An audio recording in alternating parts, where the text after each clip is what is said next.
In this short tutorial, I'm going to show you how to fix Instagram story views. Hello guys, so to fix this problem, it's actually so easy. So just keep watching until the end.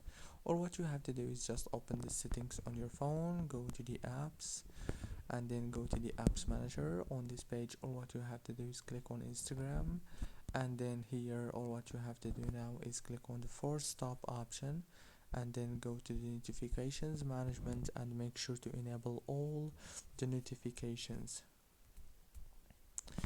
like this.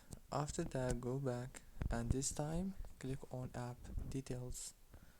It will take you directly to Google Play. Now all what you have to do is make sure to click on update if you don't have the last version of Instagram. And now all what you have to do is just open Instagram, and congratulations. Don't forget to like, subscribe, and thank you so much for watching.